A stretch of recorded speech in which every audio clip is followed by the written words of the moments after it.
लोकतंत्र की जननी बिहार की धरती पर 85वां अखिल भारतीय पीठासीन अधिकारी सम्मेलन पंच संकल्पों के साथ सफलतापूर्वक संपन्न हो गया। देश भर की विधायी पीठों से आए पीठासीन अधिकारियों ने इसमें हिस्सा लिया। अपने 100 वर्षों की यात्रा को पार कर चुका बिहार का विधानसभा भवन इस ऐतिहासिक आयोजन का गवाह बना। लोकतंत्र को लेकर हर भारतवासी का आदर भाव और संवैधानिक मूल्यों के प्रति गहरी आस्था हमारी पहचान रही है। इन मूल्यों को मजबूत करने में अखिल भारतीय पीठासीन अधिकारी सम्मेलन ने बड़ी भूमिका निभाई है। 85वें अखिल भारतीय पीठासीन अधिकारी सम्मेलन में संवैधानिक मूल्यों को मजबूत करने को लेकर विस्तृत चर्चा हुई। लोकसभा अध्यक्ष अखिल भारतीय पीठासीन अधिकारी सम्मेलन के पदेन अध्यक्ष होते हैं। सत्र की समाप्ति पर उन्होंने विधानसभा चैम्बर में पंच संकल्पों का पाठ किया तो विभिन्न राज्यों से पधारे पीठासीन अधिकारियों ने करतल ध्वनि से उनका स्वागत किया। पहला संकल्प, अखिल भारतीय पीठासीन अधिकारी सम्मेलन ने भारतीय संविधान निर्माताओं को भावभीनी श्रद्धांजलि अर्पित करते हुए उनके प्रति कृतज्ञता व्यक्त की है। भारत की जनता और देश के प्रति उनके महान योगदान की सराहना की है। ये संविधान जन भागीदारी पर आधारित शासकीय व्यवस्था का पवित्र दस्तावेज है जिसमें लोकतांत्रिक मूल्यों और सामूहिक जन कल्याण की भावनाएं निहित है। आपको शायद प्रस्ताव की कॉपी मिल गई होगी, हिंदी इंग्लिश में दोनों में। सहमत हैं?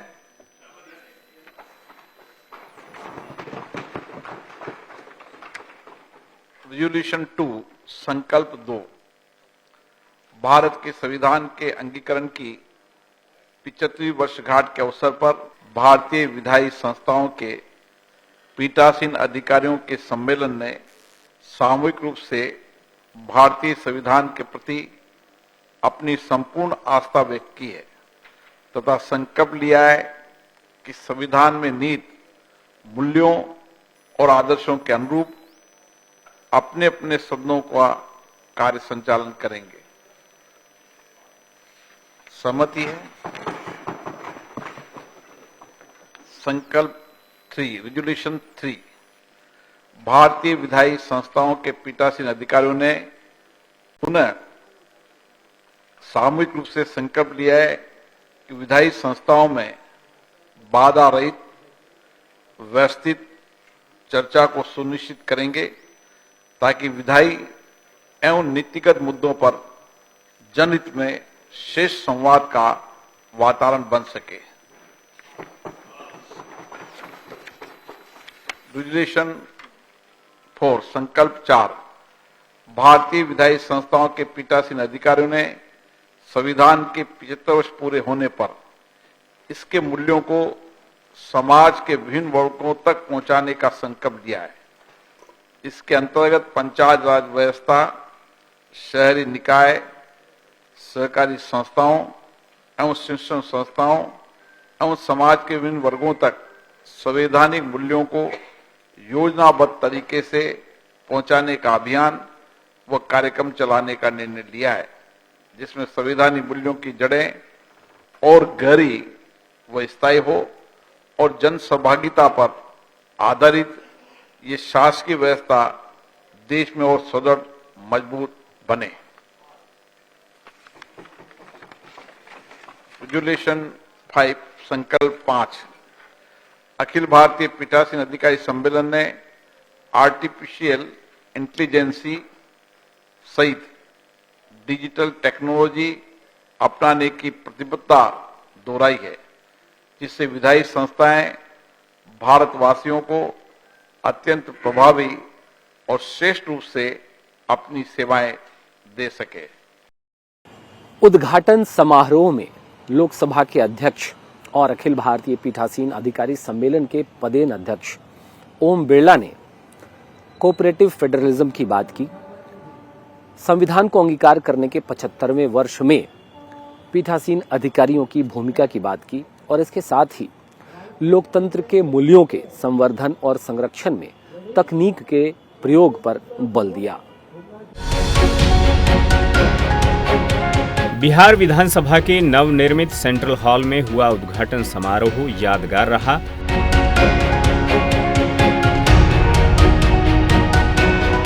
सभी ने बिहार की लोकतांत्रिक और सांस्कृतिक विरासत की मुक्त कंठ से प्रशंसा की। संविधान को अंगीकार करने के 75वें वर्ष में आयोजित यह सम्मेलन विशेष रहा है।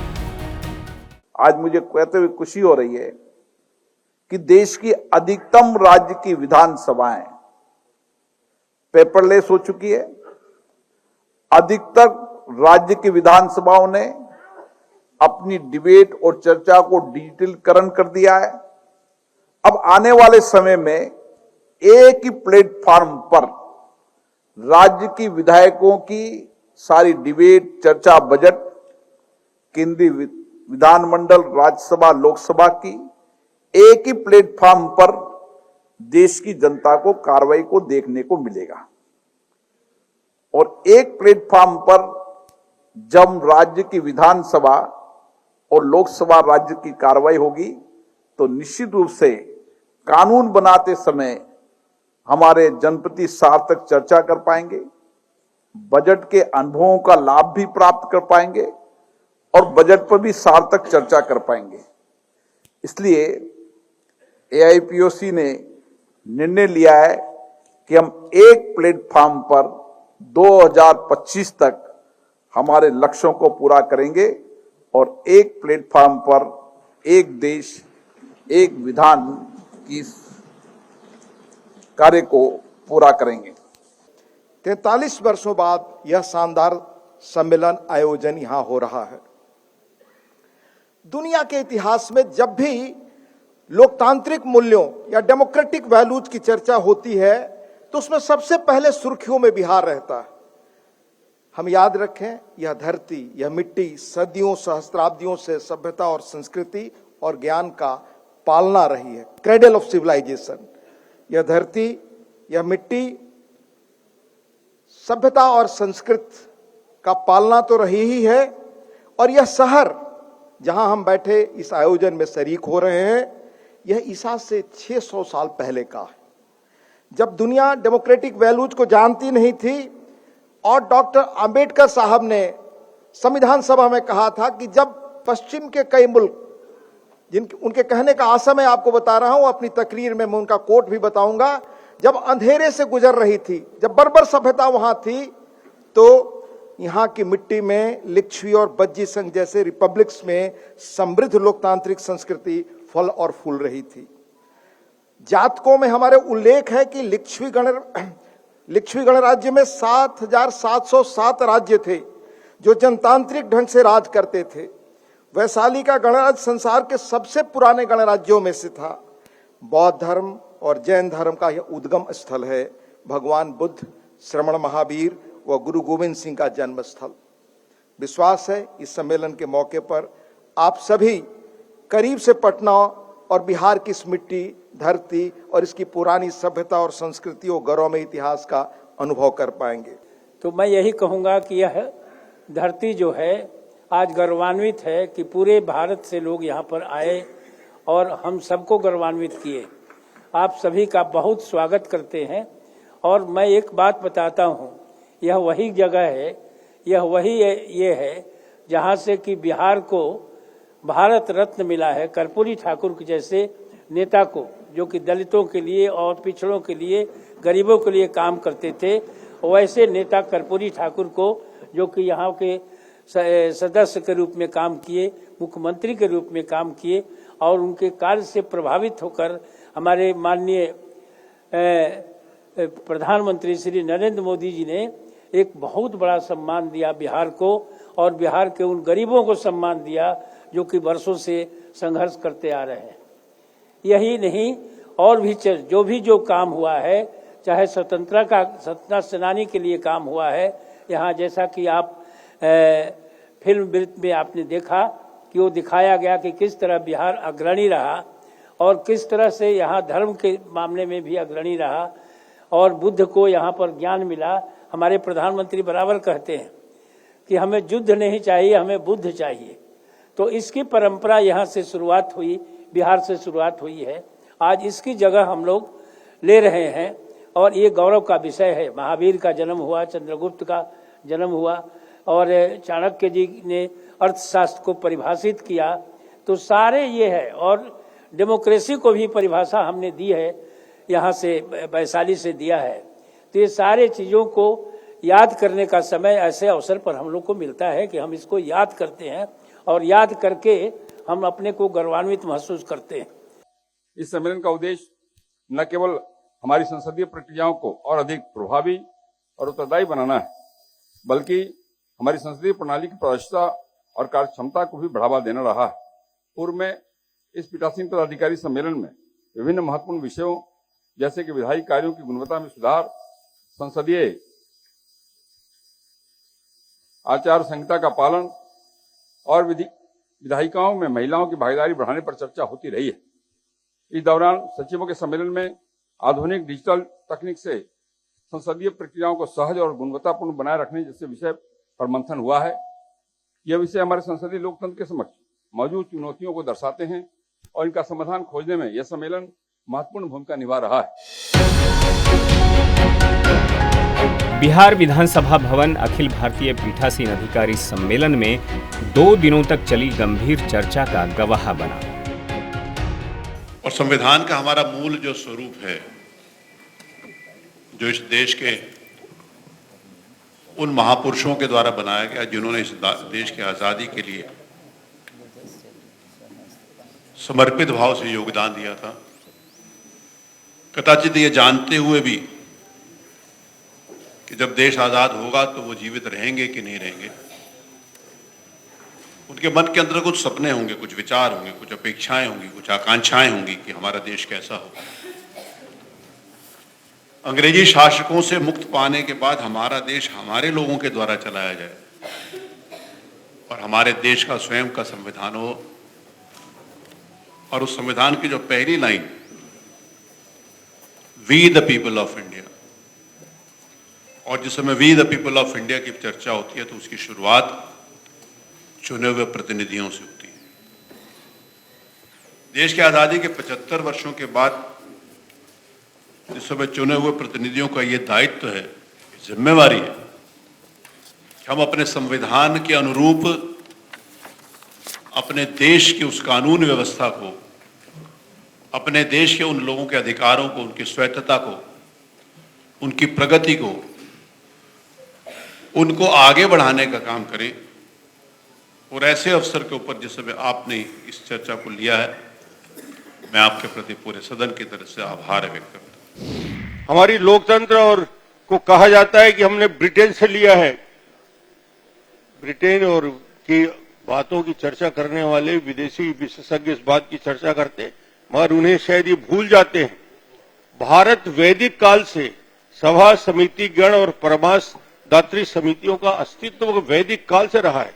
भारत के महाजनपद, भारत के वडी संघ लोकतंत्र की प्रक्रिया का पालन करते थे। सभा और नगरम जैसी पंचायतें और म्युनिसिपल कॉरपोरेशन संस्थाएं उस दौर में संचालित थी जहां उन देशों में लोगों ने लिखना नहीं सीखा था और जनता के द्वारा चुने हुए जनप्रतिनिधि की घटना। एक उदाहरण है 8वीं शताब्दी में बंगाल की जनता ने एक सामान्य युवक को, गोपाल नाम के युवक को गद्दी में बैठाया और पाल वंश की शुरुआत हुई। ये जहां से हम आज अपनी चर्चा कर रहे हैं, बिहार के पटना में पाटलिपुत्र का ये ऐतिहासिक जगह जब महान मौर्य वंश की शुरुआत हुई और उसका शासन में प्रबंधन कौटिल्य के अर्थशास्त्र पे आधारित था। उस काल का वो संविधान था और ये 500 साल की प्रक्रिया चली। इसलिए विदेशी विशेषज्ञों को शायद ये जानकारी नहीं कि इस देश की परंपरा कितनी मजबूत है, कितनी व्यवस्थित है। और निश्चित रूप से मैं ये कहना चाहूंगा कि हम सब इस संस्था के द्वारा देश की समानता, स्वतंत्रता, न्याय, भाईचारे को बढ़ाने और हमारी भूमिका मंडल और विधानसभाओं की और लोकसभा की कितनी सशक्त होगी। Without going into minute details, let me mention in passing just the Hindu Code Bill and its political aftermath. I shall only say that the codification of laws is an ongoing process, and the various progressive laws adopted by our parliament and state legislatures over the years is a testimony to the durability of this living document. The second quarter was perhaps as momentous as first, since the country witnessed 19 dark months when even fundamental rights were suspended between June 75 and March 1977. The people proved that they knew that what they wanted and what they wished to abhor. Their faith in the democratic process was soon reiterated when Srimati Indira Gandhi returned to power again in 80 with thumping majority. Hence, there is a lesson. It is this: do not insult the popular mandate. I hope my message is clear to concerned in the present context. Between 1977 to 2000, several amendments to the Constitution have taken place. Some of them are debated even today in law-making forums and before judicial panels. In this regard, let me mention the 73rd and 74th amendments to the Constitution. Thereby, women have found a truly meaningful place in the working of the democratic process at a grassroots level. It is important to note that this has enhanced their social participation and has enabled them to articulate their aspirations fearlessly. Many of them have entered state legislatures or parliament. Due to the presence, the social fabric of the local self-governments has changed in many ways. मेरा जो महसूस है, अगर हम ज्यादा से ज्यादा और कार्य करना चाहता है तो हम जितना भी अधिनियम हो, नियम हो, कानून जो भी संसद में या विधानमंडल में क्यों ना पास करें, इसका कितना एग्जीक्यूट हुआ है, नहीं हुआ है, इस विषय पर भी फिर हमें हर सेशन पे किसी ना किसी पास किए गए बिल को सरकार किस तरह से इम्प्लीमेंट कर रहा है, इसी में कोई सुविधाएं असुविधाएं उपकार कितना हुआ है, कितना नहीं हुआ है, इस विषय पर भी बात करते रहना चाहिए। Our constitution is progressive, inclusive and transformative. Dr. B.R. Ambedkar has said, Constitution is not a mere liar's document. It is a vehicle of life, and its spirit is always the spirit of age. I would also like to appreciate the role of Supreme Court as the custodian and interpreter of the Constitution. The values of Constitution are paramount to us. The constitutional values are reflected in the entire Constitution of India. But its preamble embodies the fundamental values and the philosophy on which the Constitution is based. The preamble sets out broader objectives of the Constitution, envisaging an egalitarian social order imbued with ideals of social, economic and political justice. संविधान जो एक पवित्र राष्ट्रीय दस्तावेज है, कठोर भी है, लचीला भी है। संविधान जनता व राज्यों के कार्यों को सुचारू रूप देने के लिए, उनकी उन्नति के लिए शासन प्रशासन को अधिकार व दायित्व देता है।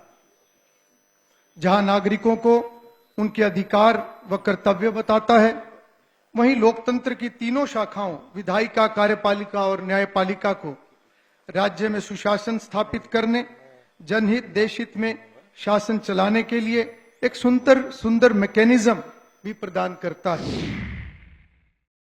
2 दिनों तक चले अखिल भारतीय पीठासीन अधिकारी सम्मेलन के समापन समारोह को बिहार के राज्यपाल आरिफ मोहम्मद खान ने मुख्य अतिथि के तौर पर गौरवान्वित किया।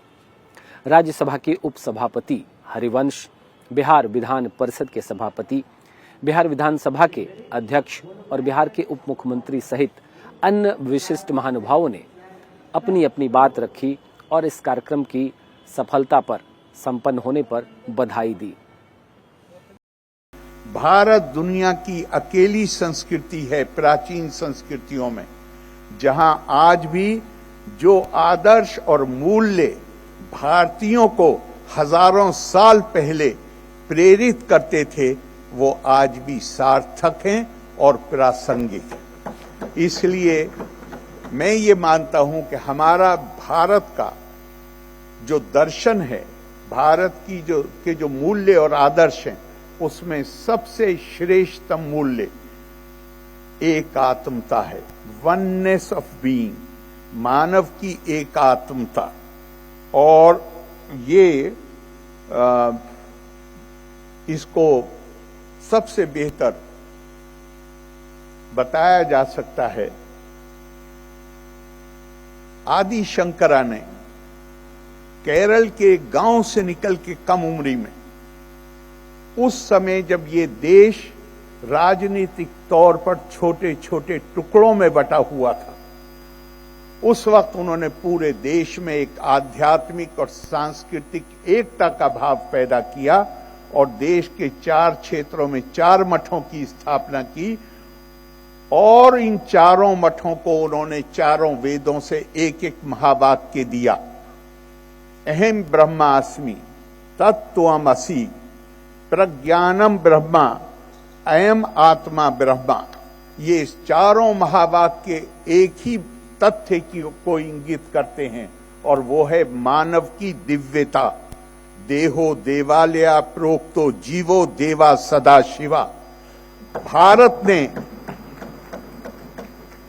पश्चिम ने 19वीं सदी से 20वीं सदी में आकर 1948 में जंगों के बाद एक सोच पैदा हुई और उन्होंने वो संस्कृतियां जो परिभाषित होती थी या तो खाल के रंग से या भाषा से या आस्था की अभिव्यक्ति का जो तरीका था उससे, उनके और बाकी को बाहर छोड़ देते थे, उन्होंने पहली बार आधिकारिक तौर पर 1948 में स्वीकार किया। मानव की बहैसियत मानव के प्रतिष्ठा है और उसके नतीजे में मानव प्रतिष्ठा को आधार बनाकर मानव अधिकारों का एक उद्घोषणा जारी की। भारत ने हजारों वर्ष पहले इन 4 महावाक्यों के माध्यम से मानव की दिव्यता की उद्घोषणा की और दिव्यता में प्रतिष्ठा भी शामिल है, दिव्यता में बंधुता भी शामिल है, दिव्यता में समता भी शामिल है, दिव्यता में न्याय भी शामिल है।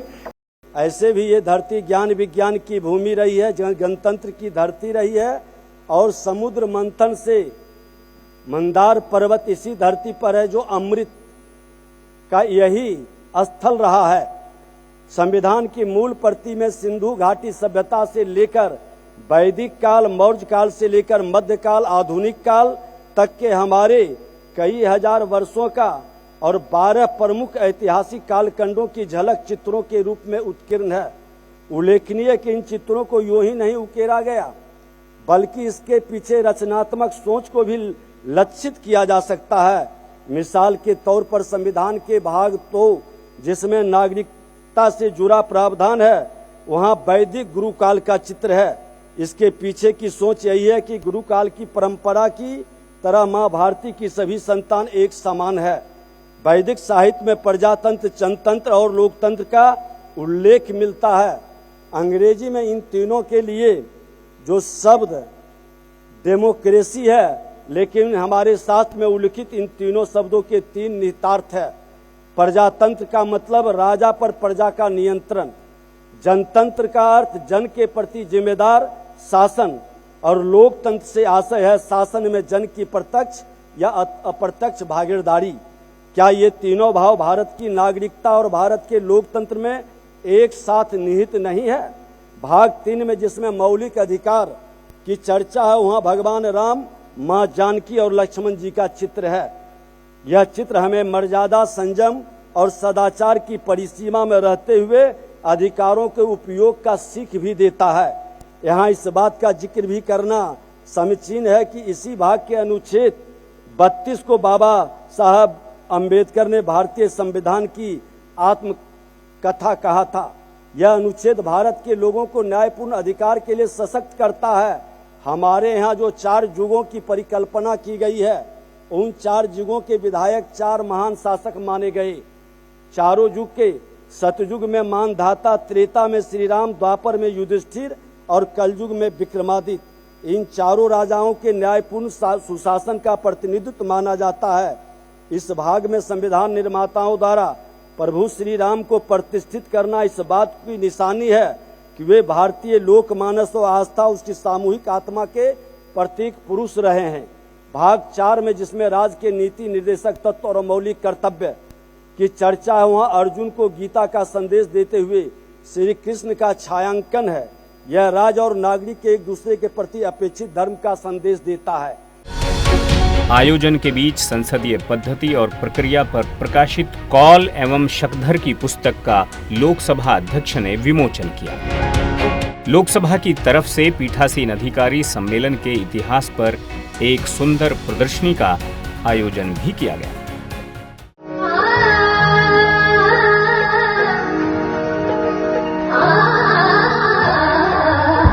आयोजकों की तरफ से बिहार की सांस्कृतिक विरासत को प्रदर्शित करते हुए रंगारंग कार्यक्रम की मनमोहक प्रस्तुति ने समा बांध दिया।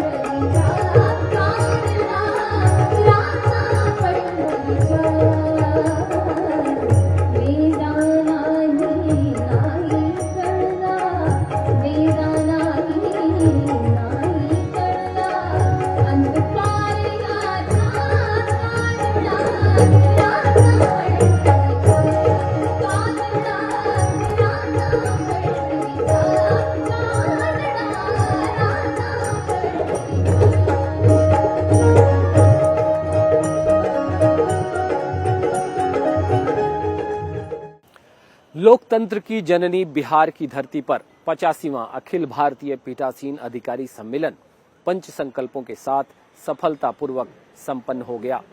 देश भर की विधायी पीठों से आए पीठासीन अधिकारियों ने इसमें हिस्सा लिया।